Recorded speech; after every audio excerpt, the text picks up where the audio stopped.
Me llamo Jolene Sims, y a los 36 años descubrí que mi familia llevaba mucho tiempo poniéndome un precio que yo nunca acepté. La noche en que perdí el contrato más grande de mi carrera, mi hermana no me preguntó si había comido. Me preguntó quién iba a pagar ahora la mensualidad de su coche. Mi mamá asintió, como si ese fuera el verdadero problema en la habitación. Mi papá entró a mi antiguo cuarto, sacó una caja plana del closet y empezó a doblar mis camisas. Dijo que mi hermana necesitaba la casa más que yo. No tenía ni idea de lo que yo ya había construido a 3 horas de distancia, ni de a nombre de quien estaba realmente la escritura de una pequeña casa junto al mar. Lo que pasó en las semanas siguientes fue desmontando todo, tabla por tabla. Déjame llevarte de regreso a ese viernes de finales de primavera. Dirijo una empresa llamada Tidelin Property Restoration. Nos encargamos de casas en la costa que el océano ha intentado destruir, y las devolvemos a la vida. Vigas podridas, revestimientos devorados por la sal, cimientos debilitados por tormentas. Ese es mi oficio. Empecé con nada más que una camioneta y una pistola de clavos prestada, y lo convertí en algo real. Así que cuando mi cliente más importante me llamó esa mañana para decirme que su inversionista se había retirado, no me derrumbé. El proyecto del resort desapareció. Una cuarta parte de mis ingresos anuales, borrada en una sola llamada. Me quedé sentada en mi oficina en Mara Bay mirando los números. Luego cerré la laptop. He reconstruido casas que el mar se tragó por completo. Podía reconstruir una cuarta parte. Lo que me molestaba no era el dinero. Era saber que no tendría que contárselo a nadie, porque en mi familia nunca preguntaban a qué me dedicaba en realidad. Creían que trabajaba en construcción. No estaban tan lejos. Nunca los corregí. Esa tarde hice el viaje de siempre, el que hacía todos los viernes. 3 horas hacia el interior, hasta Mill Haven, el pueblo donde crecí, a la casa donde llevaba 18 meses durmiendo. Mi papá había sufrido un infarto 1 año y medio antes. Me mudé de nuevo a mi antiguo cuarto para ayudar. Mantuve mi vida real en la costa y mi responsabilidad en Mill Haven, recorriendo esa línea cada semana. Cuando estacioné esa noche, había 2 coches extra frente a la casa. La camioneta de mi primo Del y el viejo Charger oxidado de Cody, el novio de mi hermana. Visitas. En mi familia, tener visitas un viernes casi siempre significaba que alguien ya había decidido algo sobre mí, y yo sería la última en enterarme. La puerta mosquitera se cerró de golpe detrás de mí, y la voz de mi hermana me alcanzó antes de cruzar el pasillo. Así que es cierto, te despidieron. Britney estaba encogida en la esquina del sofá con el teléfono en la mano, Cody a su lado, mi mamá en el sillón frente a ellos. La vecina, la señora Pruitt, estaba junto a la ventana con un vaso de té dulce, fingiendo que no estaba ahí para ver el espectáculo. Me recortaron, dije. El cliente quebró. Nadie me despidió. A Britney no le importó la diferencia. Se giró hacia mi mamá como si yo no estuviera ahí. Mamá, ¿quién va a pagar mi coche ahora? Ahí estaba. No un ¿estás bien?, ni un ¿qué pasó? Solo una cuenta dirigida a mí. Mi mamá, Carol, dejó su taza de té y juntó las manos, como hace cuando ya tomó una decisión y quiere que parezca una conversación. Jolene, no te alteres. Lo vamos a resolver. Tú siempre lo resuelves. Cody sonrió mirando su teléfono. Del, desde la entrada de la cocina, me lanzó una mirada difícil de leer, algo parecido a una advertencia. ¿Cómo saben que me recortaron?, pregunté. Britney se encogió de hombros. El primo de Cody trabaja en la proveedora. Las cosas se saben. Entonces ya llevaban horas enterados. Se habían reunido en esa sala y habían discutido mi mal día antes de que yo siquiera cruzara la puerta. Y el único tema era quién cubriría sus $300. Manejé 3 horas para descubrir que mi propia familia hizo una reunión sobre mi sueldo, dije. Mi mamá sonrió como si yo fuera la complicada. Siéntate, hija. ¿Estás cansada? No me senté. Mi papá, Wayne, salió del pasillo con una caja de cartón plana, de las que usamos para mudanzas. La abrió sin mirarme y la dejó sobre la mesa. Tu hermana y Cody necesitan un cuarto de verdad, dijo. Están pensando en casarse. Tiene sentido que usen el tuyo. Y entonces mi mamá dijo la frase que claramente había ensayado. Tu hermana necesita esta casa más que tú, Jolene. Lo dijo con suavidad, y eso lo hizo peor. Britney ni siquiera levantó la mirada. La señora Pruitt encontró algo muy interesante en su té. Mi papá entró a mi cuarto y yo lo seguí. Lo vi doblar mis camisas de trabajo dentro de la caja. Las mismas manos que me enseñaron a usar un martillo, ahora empacándome fuera de la casa que yo había estado sosteniendo. ¿De verdad están haciendo esto? Pregunté. Tú siempre caes de pie, gritó mi mamá desde la sala. Como si eso lo resolviera todo. Y ahí estaba. El lema de la familia.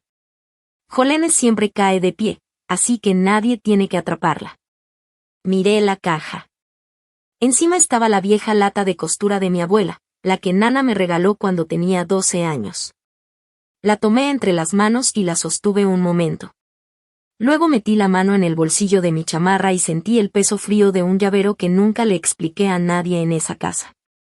Tampoco lo hice ahora. No me están corriendo, dije en voz baja. Yo estoy eligiendo la puerta. Mi papá por fin me miró y por un segundo algo le cruzó por la cara. Pero entonces mi mamá dijo que no fuera dramática, y él volvió a doblar camisas. Levanté la caja yo misma. Salí antes de que alguien pudiera abrirme la puerta y la cerré detrás de mí por mi cuenta. Esa misma noche manejé las 3 horas de regreso a la costa, con la caja vibrando en el asiento trasero. No lloré. Estaba demasiado ocupada haciendo cuentas. Para cuando el aire empezó a oler a sal y las luces de Mara Bay aparecieron entre las dunas, ya había decidido cómo iba a ser el siguiente mes. Mi departamento estaba arriba de una tienda de carnada, a 2 cuadras del agua. Mi oficina era una vieja casa de botes adaptada, a 1 milla, con un letrero que yo misma había pagado. Esa era mi vida real, la que mi familia nunca se tomó la molestia de visitar. Mi socia, Renata Vance, seguía en la oficina a las 10 de la noche, como siempre cuando un contrato se caía y había que reaccionar rápido. Me vio entrar con la caja y dejó el café. Por fin te saliste de esa casa, dijo. Ellos me soltaron, le respondí. Yo solo dejé de discutirlo. Renata llevaba 1 año diciéndome que me alejara de Millhaven. Me había visto mandar dinero, cubrir cuentas, manejar esa carretera cada fin de semana, y también me había visto regresar cada vez más vacía. Bien, dijo. Entonces, ¿qué quieres hacer ahora? No contesté de inmediato. Dejé la caja sobre mi escritorio y la miré. Encima, debajo de la lata de costura, estaba una carpeta que siempre mantenía bajo llave en mi casa y que llevaba de un lado a otro como un secreto. Renata siguió mi mirada. ¿Ya es momento?, preguntó. Todavía no estaba segura, pero por primera vez en 18 meses sentí que la cuerda que había estado tensando todo ese tiempo se aflojaba, como si por fin la hubieran soltado. Déjame regresar un poco, porque esa caja no apareció de la nada. 18 meses antes, mi papá se desplomó en la entrada de la casa por un infarto. Me llamaron cuando estaba en una obra. Manejé las 3 horas sin detenerme, y en realidad nunca me fui después de eso. Alguien tenía que hacerse cargo de la casa mientras él se recuperaba. Y en mi familia, alguien siempre ha significado yo. Mi mamá no trabajaba. Britney iba de un empleo a otro, dejándolos antes de que la despidieran. Así que me instalé otra vez en mi antiguo cuarto y tomé el peso. Puse al corriente los impuestos de la propiedad que llevaban tiempo atrasados. Cubrí el hueco en el seguro de la casa. Y cuando Britney quiso un coche más nuevo y su historial crediticio no alcanzaba, mi mamá me puso una pluma en la mano y firmé como aval. Porque un incumplimiento habría destruido el crédito que yo necesitaba para mi propio negocio. No lo hice por sacrificio. Lo hice porque no soporto ver algo venirse abajo cuando sé cómo sostenerlo. Ese es mi defecto, si quieres llamarlo así. Yo arreglo. Prefiero cargar el peso que discutir de quién es. Me repetía que era temporal. Incluso puse condiciones una vez. En 6 meses, Britney paga su coche sola, dije el día que firmé. Mi mamá lo descartó con la mano. Está empezando, ya se va a acomodar. Nunca se acomodó, porque nadie la dejó tocar fondo. Y yo era la que nunca necesitaba que la levantaran. En esa casa, eso solo significaba que nadie tenía que pensar en mí. Manejé esa carretera cada viernes diciéndome que la familia valía la pena. Lo creí hasta la noche en que me dieron una caja. La gente que escucha esta historia siempre pregunta lo mismo. ¿Por qué tu mamá quiere más a tu hermana? No es tan simple, y no voy a fingir que lo es. Entre Britney y yo, mi mamá perdió 2 bebés. Nunca habla de eso, pero mi abuela me lo contó hace años. 2 embarazos que no llegaron a término, y luego nació Britney. Pequeña, adelantada, respirando contra todo pronóstico. Mi mamá decidió que esa niña nunca iba a carecer de nada mientras ella viviera. Construyó toda su vida alrededor de mantenerla a salvo, cerca, protegida. Y en algún punto decidió que yo era la fuerte, la que no necesitaba cuidados. Entiendo de dónde viene. Entenderlo nunca hizo que doliera menos. Mi papá también venía de lo suyo. Su propio padre era un hombre duro y ruidoso. Wayne aprendió desde temprano que la paz significaba darle la razón a quien levantara más la voz. En nuestra casa, esa era mi mamá. Así que no peleó por mí. Solo agachó la cabeza y dobló camisas cuando se lo pedían. La única persona que alguna vez me vio con claridad fue mi abuela, Nana Marlene. Cuando yo era niña me apartaba y me decía que para ella yo nunca fui la fuerte, que simplemente era la única que siempre estaba. Ahora vivía en un cuarto al fondo de la casa en Mill Haven. Iba a cumplir 80 el próximo mes. Su mundo se había reducido a un sillón reclinable y una ventana. Hacía mucho tiempo había perdido el único lugar que realmente amó. Y lo que se estaba rompiendo en ella terminó doblándose por dentro. Creo que por eso manejé esa carretera durante tanto tiempo. No por mi madre, sino por la mujer mayor del cuarto de atrás que sí recordaba mi nombre cuando nadie más lo hacía. Esa primera noche de vuelta en Mara Bay no dormí. Me quedé en la mesa de la cocina con la laptop abierta y un café ya frío, empezando a desatar los hilos. Primero, los pagos automáticos de los impuestos de la casa de Milaven y el seguro. Salían de mi cuenta. Los cancelé los 2 esa misma noche, con 2 clics. Después el coche de Britney. Yo había estado pagando en silencio, así que entré al sistema y cancelé el débito automático. Sabía que un aval no se puede simplemente borrar. La única salida limpia era que Britney refinanciara a su nombre, y ella nunca habría calificado para eso. Así que hice lo único honesto. Dejé de cubrirlo y le dije, sin rodeos, que ahora los pagos eran su responsabilidad. Si caía en incumplimiento, la recuperación también me afectaba a mí. Decidí cargar una sola cicatriz para liberarme de una deuda de 15 años. Luego hice una lista de todo lo que yo sostenía en silencio y fui tachando cada cosa. Me tomó 1 hora. Y cuando terminé, toda la máquina silenciosa que yo había mantenido viva para esa casa simplemente se detuvo. Me sacaron de esa casa al atardecer. A medianoche, el piso debajo de ellos ya empezaba a ceder y todavía no lo sabían. No lo hice para castigar a nadie. Lo hice porque el muro por fin había salido de la casa, y un muro no puede sostener un cuarto si ya no está ahí. Abrí la carpeta cerrada que había traído de Milaven. Dentro había una escritura de 3 años atrás, con mi nombre, de una casa pequeña en una franja de playa a 40 minutos al norte. No se lo dije a nadie. Ni a Britney. Ni a mi madre. Ni a mi padre. Pasé los dedos por la dirección como quien toca la foto de alguien que ya no está. Luego cerré la carpeta y me fui a dormir. Una casa no se cae de golpe. Primero falta un pago. Luego llega un aviso. Luego suena un teléfono en una cocina a 3 horas de distancia. Y una mujer que nunca ha leído una sola factura en su vida se da cuenta de que no sabe realmente qué sostiene su techo. Voy a detenerme aquí un momento. Hay quien dice que esa noche fui fría. Tal vez sí. Pero yo pasé 18 meses siendo cálida dentro de una casa que guardaba todo el calor para alguien más. Si alguna vez has sido el muro que una familia usa hasta que se agrieta, entiendes exactamente lo que sentí al manejar de regreso. Quédate conmigo. Lo que viene es cuando todo cambia. durante 2 días, la casa en Milhaven estuvo en silencio. Ninguna llamada de mi madre. Ningún mensaje de mi padre. Britney subió una foto de mi cuarto con una frase sobre por fin tener espacio. No respondí.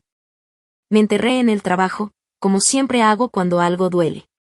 Renata y yo fuimos tras trabajos más pequeños para cubrir el vacío que dejó el resort. Un dúplex dañado por la tormenta. El porche de una viuda que apenas resistía a otro viento. Trabajo honesto, pagado a tiempo.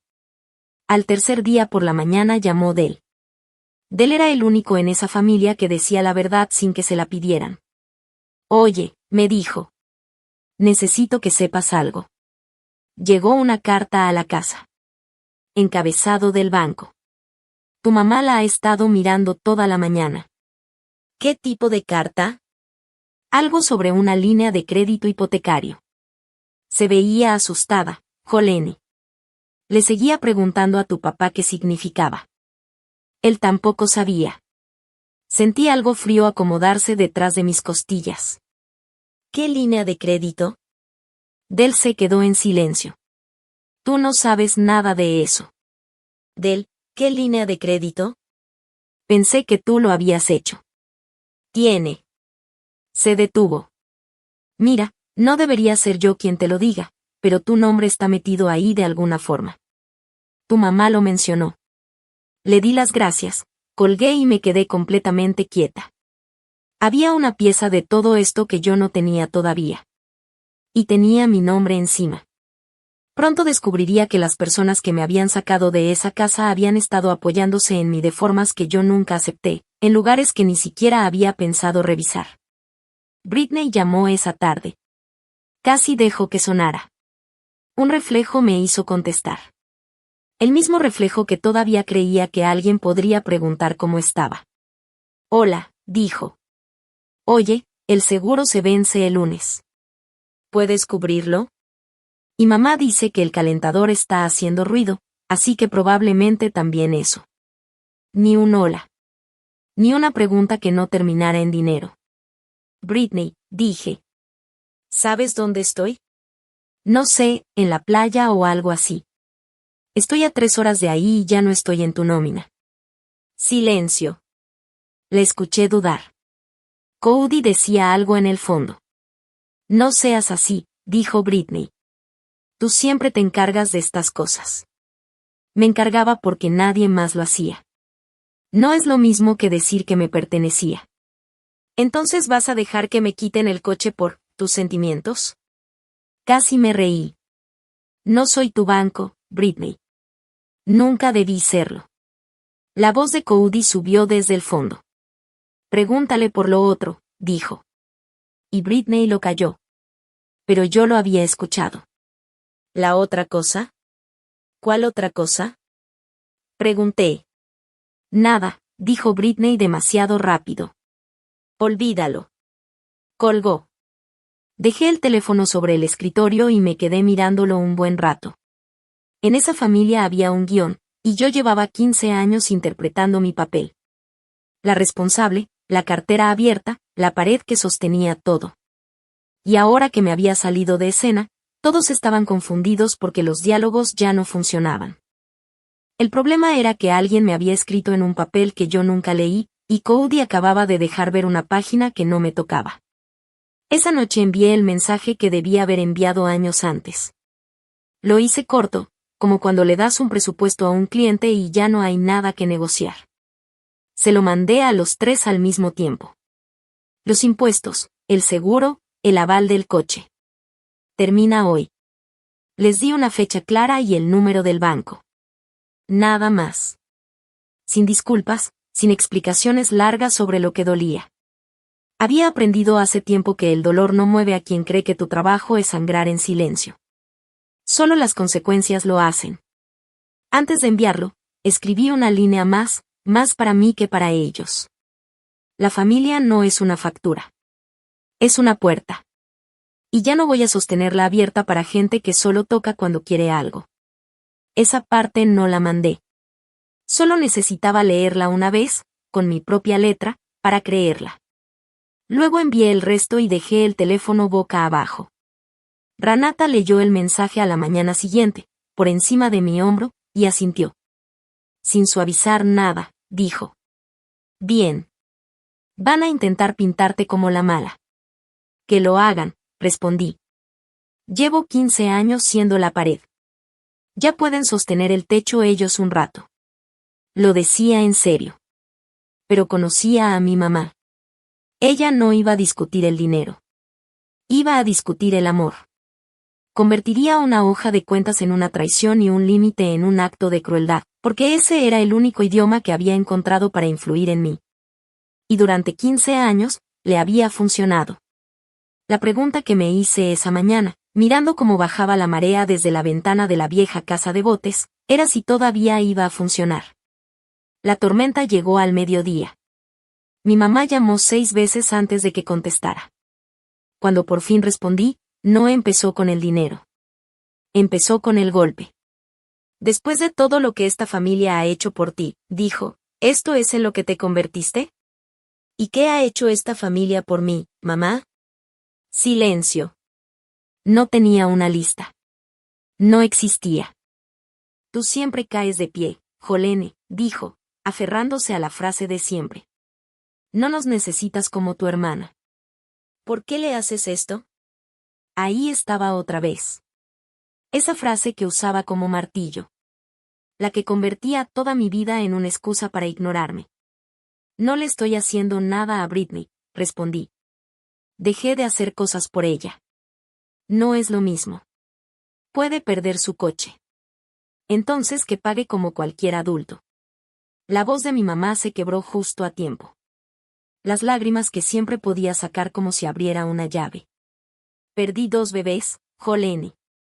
No entiendes lo que es casi perder a un hijo. Era lo único verdadero que había dicho, y aún así lo usaba como arma. Si lo entiendo, mamá, dije en voz baja.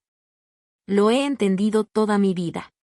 Por eso manejé esa carretera durante 18 meses. Pero tu dolor no es una deuda que yo tenga que pagar para siempre. Volvió el silencio. Y entonces dijo algo que me dejó claro hacia dónde iba todo. Ya veremos cómo celebramos el cumpleaños de tu abuela sin ti. Los 80 de Nana. Toda la familia estaba organizándolo, y mi mamá acababa de convertirlo en un campo de batalla. Colgué. Me quedé sentada ahí, y un plan que llevaba 3 años evitando empezó a tomar forma, muy despacio, muy claro. 2 días después volví a Milhaven, pero no por mi mamá. Entré por la puerta lateral, la que daba al cuarto del fondo, para no pasar por la sala. Nana Marlene estaba en su sillón junto a la ventana, con una cobija sobre las piernas. Se veía más pequeña que la última vez. Su cara se iluminó cuando me vio, como siempre, como si yo fuera lo único que le importaba del mundo. Ahí está mi niña, dijo. Acerqué una silla y tomé su mano. La piel era delgada como papel. Hablamos de cosas sencillas. Los pájaros en su ventana, un programa que le gustaba. Luego se quedó callada, mirando el cielo gris de Milhaven. 80 años, dijo. ¿Puedes creerlo? ¿Qué quieres hacer? Le pregunté. Por tu cumpleaños. Sonrió, pero era una sonrisa triste. Solo tuve una casa buena en toda mi vida, dijo. Junto al agua. Tu abuelo y yo la compramos el año que nos casamos. La perdimos cuando llegaron los años difíciles. Ya me lo había contado antes, pero nunca como un deseo. El mar me quitó muchas cosas, pero no ese porche.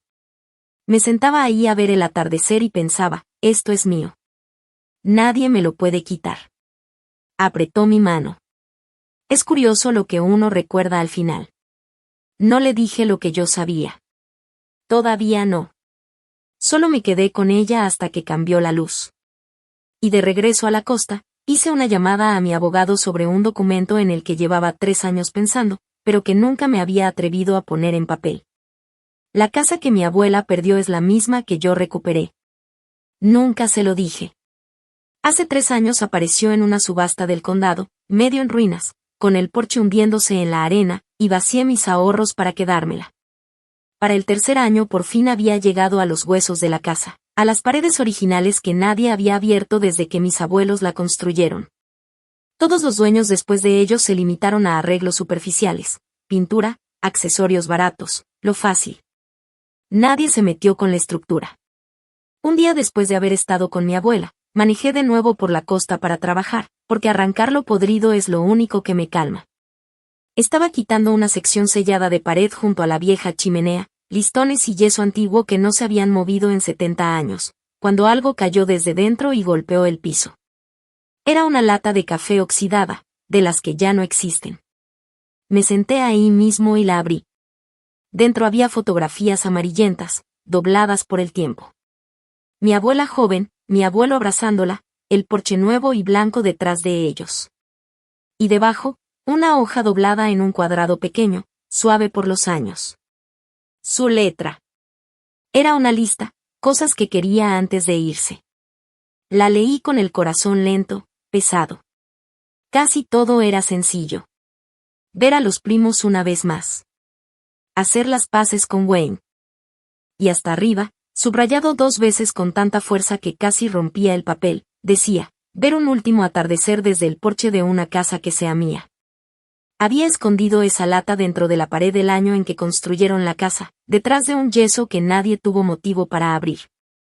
Y ahí se quedó, en la oscuridad, pasando por la ejecución hipotecaria, por nuevos dueños, por años de abandono, porque nadie fue hasta el fondo de la casa, hasta que llegué yo. Me quedé sentado en ese piso hasta que la luz se volvió naranja a través de la ventana marcada por la sal. Luego doblé la lista, la guardé de nuevo en la lata, y supe exactamente lo que iba a hacer y dónde. Llamé a mi abogada desde el porche, sentada sobre las tablas nuevas que yo misma había colocado, con el mar oscureciendo frente a mí. Le dije que quería establecer un usufructo vitalicio. Que mi abuela viviría en la casa el resto de su vida, sin renta, sin condiciones. Yo conservaría la propiedad, pero el derecho de vivir ahí sería suyo hasta el final. Me explicó todo con claridad. Era limpio, legal, imposible de discutir. La casa era mía, yo la había comprado con mis manos y años de trabajo. Nadie me la regaló. Y ahora iba a entregar lo mejor de ella a la única persona que alguna vez me dio algo. Le haría a mi abuela su fiesta de 80 años ahí mismo, en ese porche, en la casa que perdió sin saber que había vuelto a ser suya. Vería su rostro cuando entendiera dónde estaba. Y la familia que había empacado mis cosas en cajas se enteraría igual que todos, en el momento preciso. Esa misma noche empecé a planearlo. El servicio de comida, las sillas, las luces colgando de los aleros. Renata pensó que había perdido la razón. Me dijo que estaba organizando una fiesta para la misma gente que me había echado. Yo le respondí que la fiesta era para mi abuela, que ellos solo estarían ahí. Mientras hablábamos, mi teléfono vibró. Había llegado una nueva solicitud desde la página de Tideline, donde rentaba la casa de forma discreta para eventos cuando estaba vacía. Alguien quería reservarla para una fiesta familiar. Casi no le presté atención al nombre, pero cuando lo leí, tuve que hacerlo 2 veces. La solicitud era de Carol Sims. Me quedé viendo la pantalla. Mi madre quería rentar una casa frente al mar para celebrar el cumpleaños número 80 de mi abuela. Había buscado un lugar bonito para impresionar a la familia y a sus amistades, y el sistema la llevó directo a mi propiedad. No tenía idea de que era mía. Ni siquiera reconocía la casa donde su propia madre había vivido. Las fotos mostraban un lugar restaurado, irreconocible comparado con la ruina que todos recordaban. Renata miró por encima de mi hombro y soltó un silbido bajo. Dijo que mi madre estaba intentando rentar mi casa para una fiesta que yo ya estaba organizando. Yo añadí que lo hacía sin saber que la casa era mía. Nos quedamos en silencio un momento. Era demasiado perfecto, como algo que no se puede inventar. Mi madre, la misma que siempre decía que mi hermana necesitaba una casa más que yo, ahora intentaba pagarme por usar una casa que ni siquiera sabía que me pertenecía. Había una versión de esa historia donde yo le respondía de inmediato, donde le decía que no podía rentar algo que ya era mío, donde la dejaba en evidencia por mensaje. Pero lo que ella me había hecho no había sido pequeño, ni privado. Me había echado frente a otra gente. Por eso no iba a resolverlo en silencio. Le dije a Renata que no respondiera todavía. Que necesitaba pensar cómo quería que se desarrollara todo. En el fondo ya lo sabía. Solo necesitaba asegurarme de tener el valor para hacerlo. Antes de poder planear nada, Del volvió a llamar, y esta vez su voz venía tensa. Me dijo que ya sabía de qué trataban las cartas del banco, y que no me iba a gustar. Resultó que 2 años atrás mi madre había abierto una línea de crédito sobre la casa de Milaven para financiar a Britney, para financiar a Cody, en realidad su camioneta, su idea de negocio. La boda de la que tanto hablaban. Y como su propio crédito no era suficiente, usó el único nombre fuerte ligado a esa casa, el mío. Había guardado copias de todo desde que firmé como aval del coche, mi número de seguro social, mis ingresos, una firma vieja, y con eso falsificó mi nombre en la solicitud de esa línea de crédito. Yo nunca la vi, nunca la firmé, pero en ese documento yo aparecía como deudora. La línea ya estaba en mora. La casa era la garantía, y mi nombre estaba comprometido. Y aquí está la parte que importa, la que he repasado una y otra vez. Yo ya había visto una señal. 1 año antes llegó una carta rara dirigida a mí en la casa de Milaven, de un prestamista que no reconocía. Le pregunté a mi madre y me dijo que era publicidad, una preaprobación sin importancia. Aún así llamé al número y me dieron vueltas. Cuando intenté que quitaran mi nombre, me dijeron que la titular tenía que presentarse a firmar, y la titular era mi madre, y nunca fue. Había visto el humo y traté de activar la alarma, pero la puerta estaba cerrada desde un lado al que no tenía acceso. Me quedé con el teléfono en la mano, sintiendo como todo encajaba. La casa de la que me habían dejado fuera se había sostenido todo ese tiempo sobre mi nombre. No entré en pánico. El pánico es para quien no entiende cómo funciona una base. A la mañana siguiente llamé a mi abogada y empezamos a trabajar como se hace en serio, paso a paso. Sacamos los documentos del préstamo. Comparamos la firma de la solicitud con la mía y la falsificación era evidente. Cruzamos fechas con los lugares donde yo realmente había estado. Luego hicimos lo necesario, lo poco vistoso pero indispensable. Presentamos una disputa formal por fraude al prestamista, una declaración por robo de identidad, un reporte policial en el condado donde se había tramitado. Mi abogada fue directa. Me dijo que el caso era sólido, pero que el banco tenía que abrir una investigación y eso podía tardar meses. No iban a trasladar la deuda de inmediato a quien realmente gastó el dinero. Lo que estábamos haciendo era disputar si yo era responsable en absoluto. Si se comprobaba la falsificación, mi nombre saldría del préstamo y el banco iría contra quienes realmente firmaron. Me quedé con eso, poniendo por escrito el nombre de mi madre, afirmando que había falsificado mi firma en un crédito. 1 año antes habría dudado, habría absorbido la deuda para mantener la paz, como siempre. Esta vez no. Le dije que presentara todo. Y así lo hicimos. Fue un proceso lento, cuidadoso, incierto, el único tipo de lucha en el que confío, porque no se desarma con lágrimas. Pronto mi madre recibiría una carta distinta, una que diría que la cuenta estaba bajo investigación por fraude, y que la hija a la que había echado ya no estaba cargando con eso en silencio. No sentí necesidad de presumirlo. Solo fui archivando cada documento y dormí tranquila. Hay una paz especial en hacer por fin lo correcto, en lugar de lo que todos esperan que arregles. Después moví la siguiente pieza, la de la fiesta. Le pedí a Renata que respondiera a la solicitud de mi madre desde la cuenta del negocio Tideline, bajo el nombre de la empresa, sin que apareciera el mío en ningún lado. La casa estaba disponible para la fecha. El mensaje indicaba que la coordinadora del evento se encargaría de los detalles. Mi madre, encantada de haber encontrado un lugar bonito, pagó el anticipo sin pensarlo 2 veces. Nunca preguntó quién era el dueño. Personas como ella no preguntan quién sostiene las cosas, solo disfrutan estar encima. Así que ahora toda la familia venía a la costa, a mi casa, a celebrar los 80 de mi abuela, y ninguno sabía en el porche de quién iba a estar parado. Los dejé reservar. Solo no les dije de quién era. Renata me preguntó si de verdad iba a permitir que organizaran una fiesta en mi casa creyendo que era un lugar rentado. Le dije que sí, que los iba a dejar entrar convencidos de que mi madre había preparado algo hermoso, y luego iba a decir la verdad frente a todos los que a ella le importaban. Esa era la forma completa del plan. Mi madre manejaba la vergüenza en público, lo había hecho conmigo, la caja, el vecino, las decisiones a mis espaldas. Yo iba a responder con la verdad en público. Sin gritos, sin escenas, solo hechos, en un espacio lleno de testigos donde no pudiera convertirlos en una historia privada donde ella fuera la víctima. Pasé las siguientes 2 semanas terminando la casa. Un barandal nuevo en el porche, pintura blanca fresca, un pequeño letrero de madera que tallé yo misma y colgué junto a la puerta, aunque por ahora lo mantuve cubierto. Todo estaba listo. Mi abuela no sabía nada.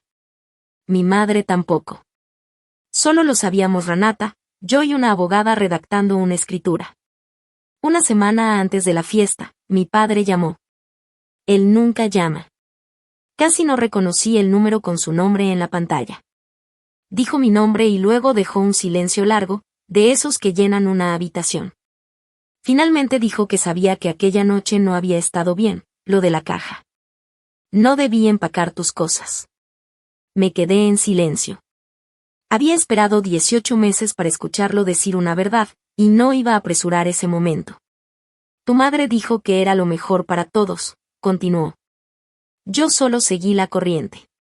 Siempre lo hago. Supongo que así soy. Así eres, papá, le respondí, sin dureza, solo con claridad. Soltó el aire despacio. Llegó una carta sobre la casa, sobre el préstamo, dijo. Tu madre no quiere decirme qué dice. Cerré los ojos. Pregúntale a ella. Es su préstamo. Dice que tiene tu nombre. Sí lo tiene. Ella lo puso sin preguntarme. El silencio se alargó tanto que pensé que la llamada se había cortado. No lo sabía, dijo al final. Te creo, le contesté. Nunca sabes nada en esa casa. Tú mismo te aseguras de eso. Fue duro decirlo, pero era necesario. ¿Vas a venir al cumpleaños de tu abuela? Preguntó. Voy a ir, le dije. Más de lo que imaginas. No expliqué nada. Aún no era el momento. Pero sentí algo que no esperaba. No era perdón, todavía no. Era más bien una pequeña abertura, como una ventana que se abre apenas, donde un hombre que siempre se mantuvo callado quizá podría, por una vez, ponerse de pie. Colgué y regresé a lijar el barandal del porche, dejando que esa pequeña esperanza se quedara conmigo. Las consecuencias de lo que había puesto en marcha empezaron a sentirse en mi lab en esa misma semana, y Del me lo iba contando todo, quisiera o no. El coche fue lo primero. Un martes por la tarde llegó una grúa y se llevó la camioneta de Britney mientras ella gritaba desde la puerta, en bata, a un hombre con portapapeles que ya había escuchado cosas peores. 2 meses de atraso sin nadie cubriéndolo en silencio. Ahora tenía que moverse con mi madre, como una adolescente otra vez. Luego empezaron a llegar las notificaciones del crédito sobre la casa. Con la cuenta en investigación por fraude y mi nombre ya no sosteniéndolo en silencio, las cartas cayeron directamente sobre mis padres. El banco empezó a hacerle preguntas a mi madre que no podía responder. Querían pagos que no tenían. Mi madre llamó a Del llorando por lo que yo les había hecho. Y Del, con toda la calma, le dijo que yo no había sacado ese préstamo. Ella le colgó. Cody, al notar que el dinero se estaba acabando, empezó a desaparecer poco a poco. Las conversaciones sobre la boda se apagaron. Yo observaba todo desde lejos, a 3 horas de distancia. No era alegría lo que sentía. Era algo más complejo, como ver una estructura que advertiste durante años finalmente ceder por su propio peso. Yo no la tiré. Solo dejé de sostenerla. Del me preguntó si estaba bien con todo eso. Le dije que sí, y luego me detuve, porque esa palabra había sido usada contra mí toda la vida. Le dije que en realidad estaba mejor que bien. Por primera vez en mucho tiempo, lo que se estaba desmoronando no era yo. Se rió en voz baja y me pidió que le guardara un lugar en la fiesta, en primera fila. Le dije que se lo había ganado. Hubo un breve silencio. Pude haber llamado a mi madre y explicarlo todo, el préstamo, la casa, la fiesta. No lo hice. Hay personas que solo escuchan cuando el silencio se vuelve lo suficientemente caro. La última semana antes de la fiesta prácticamente viví en la casa. Terminé el porche, limpié las ventanas hasta que la sal desapareció y el vidrio dejó pasar la luz con claridad. Renata colgó luces a lo largo del techo. El servicio de comida confirmó. Mandé a hacer un pastel de limón, porque era el favorito de mi abuela. El pequeño letrero de madera junto a la puerta seguía cubierto, esperando. La casa ya no parecía la ruina que la familia recordaba, pero tampoco parecía un lugar rentado. Parecía lo que era, un hogar al que alguien había devuelto la vida. La noche antes de la fiesta me quedé de pie en el porche, viendo el sol caer sobre el agua, como mi abuela había escrito que quería hacerlo una vez más. Traté de imaginar su expresión al verlo. Había llevado conmigo la lata de café. La coloqué sobre la repisa, con las fotografías apoyadas a un lado y la lista doblada dentro, justo como ella la dejó. Una parte de mí quería que la encontrara por sí misma. La escritura estaba en una carpeta dentro de mi camioneta, firmada, lista. Todo estaba preparado. Mi madre creía que había rentado un lugar bonito. Britney pensaba que solo iba a una fiesta. Los primos venían desde distintos condados, y ninguno sabía que la casa donde iban a celebrar había sido rescatada por la hija que un día empacaron en una caja. Ni que la mujer a la que iban a honrar estaba a punto de recibir aquello que escribió y escondió en una pared durante 50 años. Esa noche dormí ahí. Desperté antes del amanecer con el sonido de la marea. Me quedé escuchándolo, constante, seguro, y por primera vez en mucho tiempo, no sentí miedo. Mi madre llamó la mañana de la fiesta y, esta vez, su actuación tenía grietas. El banco está amenazando con quitar la casa, Jolene, su voz temblaba. Y por primera vez pensé que algo de eso podía ser real. Dicen que el préstamo está en incumplimiento. Dicen que presentaste algún tipo de reclamo por fraude. Tienes que arreglar esto. Tienes que ayudarnos. Yo no saqué ese préstamo, mamá. Lo hiciste tú a mi nombre. Lo hice por tu hermana, por la familia. Lo hiciste sin preguntarme, y ahora quieres que yo pague por eso. Podríamos perder la casa. Tú dijiste que Britney necesitaba la casa más que yo, así que se la dejé a ella. Solo estoy haciendo lo que me pediste. Hubo un silencio largo. Después dijo lo de siempre, como una moneda que seguía lanzando porque siempre caía del mismo lado. Siempre has sabido salir adelante, Jolene. Tú puedes con esto. Nosotros no. Dejé la línea en silencio un momento. Te veo en la fiesta, mamá, creo que te va a parecer que realmente es algo especial. No entendió el peso de mis palabras. Estaba demasiado ocupada entre el miedo, el enojo y la certeza de que yo era la cruel. Al menos vas a presentarte por tu abuela, dijo con dureza. Ahí estaba otra vez ese filo, esa insinuación de que alguna vez yo no había estado. Colgué y terminé de cargar la camioneta, el pastel, la carpeta con la escritura, el letrero cubierto con tela, aunque ya colgaba junto a la puerta. Conduje los 40 minutos por la costa, con las ventanas abajo y el aire salado en el cabello. Me sentía más firme de lo que me había sentido en años. Ese día, la verdad iba a ponerse de pie frente a todos. Llegué 2 horas antes a la cabaña para recorrerla una vez más. Los del catering acomodaban mesas en el jardín que descendía hacia las dunas. Las luces esperaban la noche. Dentro, la fotografía descansaba sobre la repisa junto a la caja de lata. Revisé la escritura en su carpeta, el usufructo vitalicio sujeto detrás, el nombre completo de mi abuela limpio y claro en la parte superior. Renata me encontró en el porche. ¿De verdad vas a hacer esto frente a todos? Pueden hacerlo muy feo. Ya lo hicieron feo, respondí, en una sala, frente a un vecino, con una caja de cartón. Solo voy a responder en el mismo lugar donde ellos empezaron. Asintió despacio. ¿Cuál es el plan? No hay plan, no hay discurso. Dejo que mi madre haga lo que siempre hace. Se va a adjudicar la casa, va a actuar frente a los primos. Y cuando esté ahí, en medio de todo, segura de sí misma, voy a decir la verdad. Luego le daré el porche a Nana. Renata me observó con atención. ¿Y la familia? La familia se entera de que son invitados, no dueños, no herederos. Invitados hoy, porque Nana los ama y es su día. Pero la puerta que he sostenido con mi espalda durante 15 años, esa se cierra. No lo dije con enojo. Esa es la parte que nadie cree. No estaba temblando. No estaba ensayando palabras cortantes. Estaba tranquila, como la marea, como algo que sabe que va a ocurrir sin importar lo que haya enfrente. Los autos empezaron a llegar poco después de las 4. Escuché la grava, las puertas, las voces subiendo hasta el porche. Alicé mi camisa, tomé la carpeta y fui a recibir a mi abuela. Los demás podían esperar.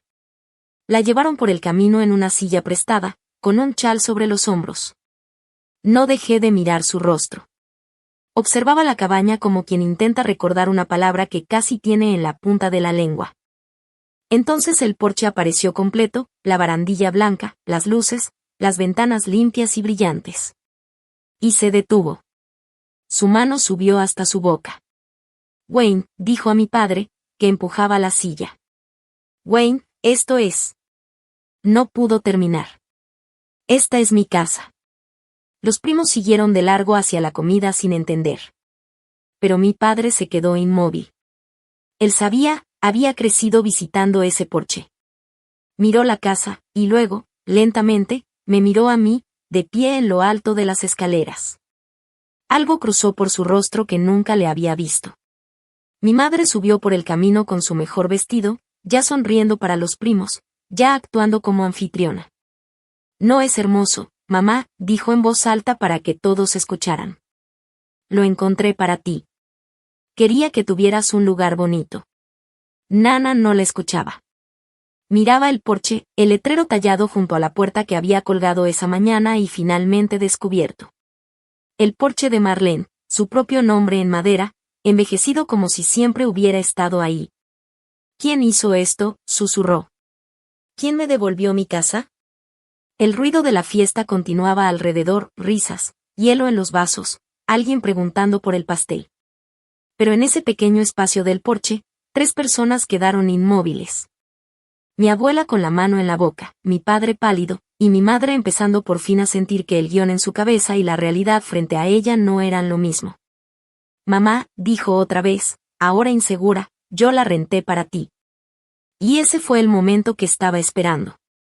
Bajé las escaleras. Mi madre, sacudida pero recuperándose, hizo lo que siempre hacía. Llenó el silencio con su propia voz. Se volvió hacia los primos reunidos en el jardín, hacia las amigas de la iglesia, hacia la tía Rata y todo el grupo, y elevó la voz para ocupar el papel que más le gustaba, el de la mujer generosa. La que hace que las cosas sucedan. Quería que los 80 de mamá fueran algo especial, anunció. Así que encontré este lugar precioso frente al mar. No fue fácil, déjenme decirles, pero nada es demasiado para mi madre. Algunas personas aplaudieron. Brittany, junto a Cody, cerca de la hielera, sonrió como si parte del reconocimiento también le perteneciera. Mi madre brillaba ahora. El miedo de la llamada del banco por la mañana había quedado enterrado bajo el calor del público. Ese era su remedio, ser vista como la mujer que provee, que organiza, que da. La misma mujer que me dijo que mi hermana necesitaba una casa más que yo, ahora recibía aplausos dentro de una casa que no sabía que era mía. 3 meses de planeación, continuó, animándose cada vez más. Solo quería un lugar que se sintiera como familia. Nana seguía mirando el letrero. Mi padre no se había movido. De él, a un lado, cruzó mirada conmigo y asintió apenas, como quien se prepara para una ola que ya ve venir. Dejé que mi madre tuviera su momento. Dejé que creciera. Que reuniera a todos dentro de la historia que estaba contando. Que se colocara justo en el centro, segura de haber ganado, segura de ser la heroína del cumpleaños de su propia madre. Y cuando hizo una pausa para dejar que la admiración se asentara, caminé hacia el centro del jardín, donde todos pudieran verme. Y dije, con una voz que no necesitaba alzarse, mamá, tú no rentaste esta casa. El jardín quedó en silencio, como la playa justo antes de que el mar se retire. Mi madre se volvió hacia mí. La sonrisa seguía en su rostro, pero ya empezaba a quebrarse en las orillas. ¿De qué hablas? Claro que la renté, yo pagué el depósito, la compañía. La compañía es mía, dije. Tideline, la misma con la que hiciste la reserva, la misma a la que le pagaste. Es mi empresa, mamá. Y esta, es mi casa. Nadie se movió. Los primos miraban de mí a ella y de vuelta, entendiendo que habían entrado en medio de algo más grande. Compré esta casa hace 3 años, continué, con calma, dejando que cada palabra cayera por su propio peso. En una subasta del condado, la misma casa que Nana y el abuelo perdieron en los años difíciles. Era una ruina. Vacié mis ahorros y la compré. Y desde entonces la he estado reconstruyendo con mis propias manos, cada fin de semana, esos fines de semana en los que ustedes pensaban que estaba trabajando en otra obra. La boca de mi madre se abrió y se cerró. Eso no es, tú trabajas en construcción, dijo, como si eso bastara para desmentirme. Tengo una empresa de restauración, respondí. Desde hace años. Nunca preguntaron, ninguno de ustedes preguntó a qué me dedicaba, porque lo único que les interesaba era qué podía hacer por ustedes. Y entonces mi madre hizo lo que siempre hacía cuando el suelo se movía bajo sus pies. Explotó. Compraste la casa de la familia y lo ocultaste, gritó. Dejaste que hiciera el ridículo, después de todo, después de que te recibimos, después de que te criamos, esta es tu venganza. Los primos la miraban desmoronarse. Yo no levanté la voz. No hacía falta. Mientras más gritaba, más pequeña se volvía su historia. No es venganza, mamá, dije con calma. Es la verdad, y ya era hora de que se dijera en un lugar donde no pudieras hablar por encima de ella. Me acerqué a la silla de mi abuela y me agaché a su altura, con la carpeta en la mano. Todo el jardín observaba. Nana, le dije, traje tu casa de regreso. Y no es solo por hoy. Abrí la carpeta y le mostré la escritura, su nombre claro en el documento, el usufructo vitalicio asegurado. Aquí dice que puedes vivir aquí el resto de tu vida, sin renta, sin condiciones. Los atardeceres desde ese porche son tuyos, tal como lo escribiste, tal como lo escondiste en la pared durante 50 años para que yo lo encontrara. Sus manos temblaban al tomar el papel. Lo leyó, y lo volvió a leer. Después lo apretó contra su pecho y dejó escapar un sonido que nunca le había escuchado, mitad risa, mitad llanto. Mi casa, mi propia casa. Detrás de mí, mi madre recuperó la voz. No puedes, somos familia, esa casa debería. No pudo terminar. El derecho que sentía era tan evidente que hasta a los primos les incomodó escucharlo. Siempre ha sabido salir adelante, Jolene, intentó otra vez, lanzando la vieja moneda con desesperación. Me puse de pie y la miré, dejando claro que esa moneda ya no servía. Sí, siempre caigo de pie, respondí. Justo aquí, en el porche del que me sacaste. El jardín permanecía en silencio. Tú dijiste que mi hermana necesitaba una casa más que yo, y yo digo que te equivocaste de casa, y de persona. Nana necesitaba esta casa más que toda esta familia junta. Mi madre movió los labios, pero no salió nada. Y entonces mi abuela, en su silla, sosteniendo la escritura, levantó la cabeza y miró a su hija. Carol, cállate. La muchacha me devolvió mi porche, déjala hablar. Por primera vez en mi vida, mi madre no tenía nada. Toda la fachada cuidadosamente construida se vino abajo ahí mismo, en el jardín, frente a todos los que había querido impresionar. La tía Rata preguntó demasiado fuerte, Carol, ¿qué es eso de que tú sola te quedaste con la casa? Mi madre se estremeció como si le hubieran dado una bofetada, porque claro, ese chisme también había corrido por la familia. Los primos comenzaron a murmurar. Brittany, sintiendo el cambio en el ambiente, intentó girar la situación. Esto es muy injusto, nos estás avergonzando en la fiesta de Nana. No estoy avergonzando a nadie, respondí. Estoy diciendo la verdad en ella, y hay una diferencia. Aunque en esta familia se confundan seguido. Cody ya se había ido acercando al estacionamiento, de pronto muy concentrado en su teléfono, como hacen los hombres como él cuando se les acaba el beneficio. Entonces mi padre se movió. Wayne, que había pasado 63 años bajando la cabeza y obedeciendo, caminó junto a mi madre sin detenerse. Se acercó a la silla de mi abuela, puso una mano en su hombro, me miró y dijo, con la voz áspera, tiene razón. Jolene tiene razón en todo. No fue mucho. Llegó 30 años tarde. Pero mi madre se volvió hacia él como si la hubiera traicionado. Y él no bajó la mirada esta vez. No cedió. Carol, basta. Era la primera vez que lo escuchaba decirle eso. La fiesta no terminó, simplemente se deshizo. Los primos, sin saber dónde mirar, se fueron acercando al pastel. La tía Rata empezó a hacerle preguntas a mi madre, preguntas que no podía responder. Y yo me quedé junto a la silla de mi abuela, con la mano de mi padre cerca de la mía en el respaldo, mientras los tres mirábamos el agua, y detrás de nosotros. La familia que cargué durante 15 años se desarmaba en silencio bajo su propio peso. Al caer la tarde, la gente comenzó a irse. Los primos se marchaban en pequeños grupos, algunos apretándome la mano antes de subir a sus autos, otros mirando a mi madre de una forma distinta a como la habían visto al llegar. Brittany se fue con Cody, y regresó 10 minutos después porque él se había ido sin ella. No se disculpó, pero se sentó un rato en los escalones, en silencio, mirando el mar. Antes de irse con mis padres, dijo, no sabía lo del préstamo. No fue mucho, pero fue lo más sincero que me había dicho en años.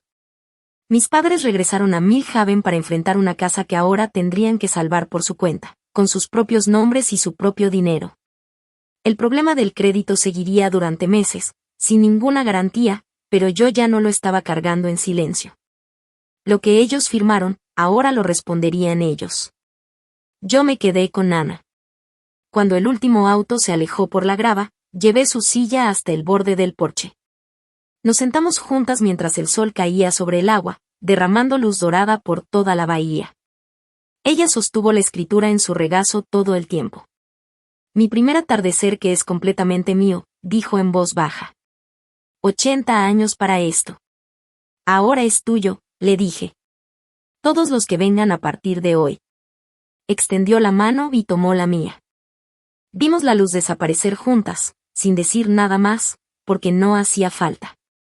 Me quedé con la cabaña, y Nana vivió ahí. Yo manejaba cada fin de semana, como antes lo hacía hacia Millhaven, solo que ahora el camino me llevaba hacia alguien que se alegraba de verme, no hacia alguien que esperaba algo de mí. Tidelín se recuperó. Para el otoño conseguimos 2 contratos nuevos y el hueco que había dejado el resort se llenó, tabla por tabla, como se llenan las cosas cuando sigues trabajando. Mi madre y yo no hablamos durante mucho tiempo. No cerré la puerta de golpe, simplemente dejé de sostenerla con la espalda. Mi padre llamaba a veces, llamadas cortas, cuidadosas. Una vez manejó hasta la costa él solo y se sentó con nosotras en el porche. No dijo mucho, pero en él, eso lo decía todo. Aún hay gente que me pregunta si me siento culpable por alejarme de mi familia. Yo les digo lo que por fin entendí. La familia no es una deuda que pagas para siempre. Es una puerta. Y yo ya no voy a sostenerla abierta para quienes solo llaman cuando quieren algo. A los que llaman porque te quieren, siempre los vas a dejar pasar. Los demás, pueden aprender a sostener su propio techo. Pasé 15 años siendo el muro.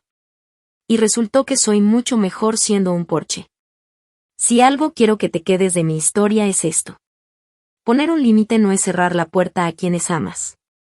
Es decidir, por fin, quién tiene la llave. Esa es mi historia, un despido, una caja de camisas dobladas, y un porche que una familia intentó arrebatarle a una mujer que ya lo había recuperado. Y todo empezó cuando decidí darme la llave a mí misma.